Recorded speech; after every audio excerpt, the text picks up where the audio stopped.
Hey guys, thank you so much for clicking on this video. My name is Chris and I just got done watching The Joker. The Joker is the latest solo film in this Batman universe that really isn't connected to anything previously done, focusing on the story of Joker played by Joaquin Phoenix, who takes on the character Arthur Fleck. In this movie, we'll follow the journey of what happens when you put a man with mental health issues in a very toxic society. That's all pretty much say without giving any spoilers to you guys. This is a spoiler-free review and I'm gonna come out right and say it. I'm the type that hates all these solo villain movies like the Venoms and the Joker. That sort of genre just doesn't jive well with me because sometimes the whole reason we enjoy that character is because of the chemistry and the battle they have with their significant other, a Venom with a Spider-Man or a Joker with a Batman. Nonetheless though, I still went in expecting great things because I gotta say that trailer won me over. And now coming out of the Joker, I feel slimy, I feel icky, and I am just smiling ear to ear at this movie. I'm gonna start off with the positives here. You probably hear this a million times, but it is just so true. Joaquin Phoenix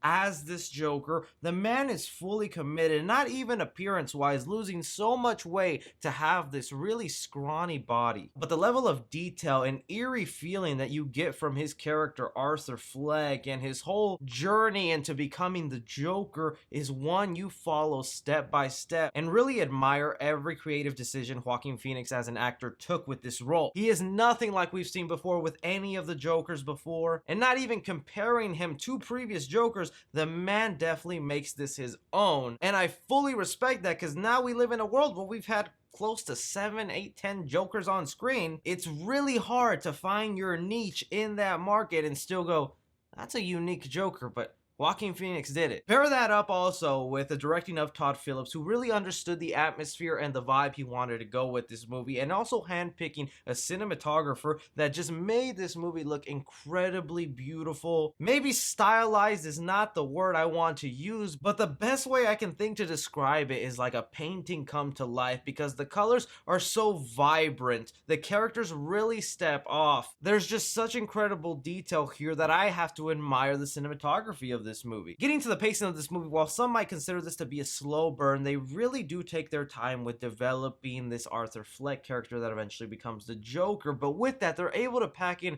so much meat to this story and add all these layers. It takes bits and pieces from certain comic book origins of the Joker and tries to create its own one. A lot of stuff we've never seen before and some stuff we're familiar with, and I think they come up with a pretty interesting blend. I still have my troubles on figuring out whether I really enjoy this origin because this movie is about to make gangbusters money. It's about to become your child, your little friend over there, their first interaction with the Joker. This will be their permanent origin for the character, and it's pretty unsettling, uncomfortable. You will look away. You will get, maybe cringe is not the correct word I want to use because cringe adds that connotation of like, oh, it's just bad, but no, in that way where you're just embarrassed to watch or uncomfortable with what's going on screen. And with a character like the Joker, I think you did your job right then, because that is who the Joker is. Before I get into my negatives, I just want to make it very clear I really enjoyed this interpretation of the Joker. I consider it an Elseworld tale. I have my favorite version of the Joker, which is a guy who was dropped in a vat of toxic chemicals and sort of goes crazy for no other reason than to mess with the Batman. But I can step aside and understand, just like with comic books, there's different iterations of this character, and if you take this one at the value they're trying to give it to you,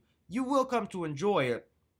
But I do have some gripes in here. One thing I wasn't too happy about is there's definitely a political message in this movie, and maybe it is just because of the times we live in. Nothing that really offended me or made me go like, really, you're doing this? But it just added definitely what's going on in right now society and implemented it into the movie. To me, I feel like that's gonna date the film a lot, even in just a couple of months, and just give some sorry nobody an excuse to complain about this movie that it's bad for us. And on my comic book nerdy side, if you were really wanting a Joker origin, which this movie does get you, you can kind of watch this movie and think to yourself, the Joker isn't a big part of this film, because I'll even read you the synopsis for this film with IMDb, and I agree with it completely. Right here it says, a gritty character study of Arthur Fleck, a man disregarded by society. And that's this movie. Nowhere in that synopsis is the Joker or is the Clown Prince of crime. It's Arthur Fleck, and that's really what this movie is, an Arthur Fleck story mixed in with elements of who you might know as the Joker, with the makeup, the name, some similar motives. But I think it's important that I let you know and ease your mind that this is more of a character study on a man with mental health issues. And there were moments in this movie where it crossed that line, which I was so afraid of,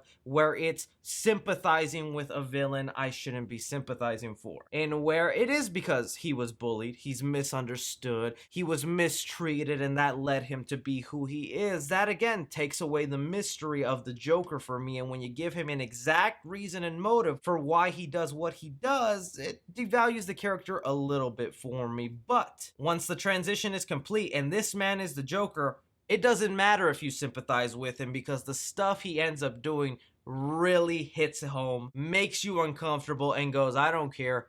That right there is the Joker. So for the Joker here, I'm gonna give action 2 stars here. This is very slow burn movie. It's a character study. So with that said, you're not gonna get a lot of fights or car chases. There are riots in this movie and a few sequences of some people getting pummeled, but nothing too action packed. Comedy in the movie, I'm gonna give it 2 stars here. This is more to unsettle you. You will be laughing at things that maybe aren't meant to be funny. This is more of a case where they try to be funny, but the jokes are meant to make you uncomfortable instead of to get you giggling, and that just goes to the factor of the Joker here and what I really like. So don't expect to laugh much here. Drama in the movie, I'm gonna give it 4 stars to, because I really did like the layers they put into this new Joker, the way they set up his origin. It's all really masterfully crafted, and by the end of it, I'm just itching to see more of this story. Horror in the movie, I'm gonna give it 2.5 stars, because there are some moments in here that I said will make you uncomfortable, will make you go, wow, this is the Joker. You're not prepared for it, but you should be excited to see it. And suspense the film, I'm gonna give it 3.5 stars, because there are certain scenes in here where you're just unaware of what the Joker's gonna do. He comes off very unpredictable, and you get chills wondering what his next move will be. Casual fans, I'm gonna give it a B-. Cinephiles, I'm gonna give it a B+. And critically, I'm going to give it an A-. For the Joker, I recommend you add this to your collection at home. That's a keeper. But that really is just my opinion on the Joker, guys. Like I said, really nicely done. It kind of turned me around on these solo villain films. I'm just so bummed out that we're not going to get a sequel to this. We're not going to see a great Joker face off against Batman. That just is not going to exist. We have the creme de la creme of a Joker, and he's just never gonna meet his arch enemy, and that just kind of makes me sad. Are you guys excited to see the Joker? What did you think about it? If you did see it, comment down below, guys, but be sure to like and subscribe. Follow me on Twitter at 3C Film Review. As always, I'm Chris. Take care.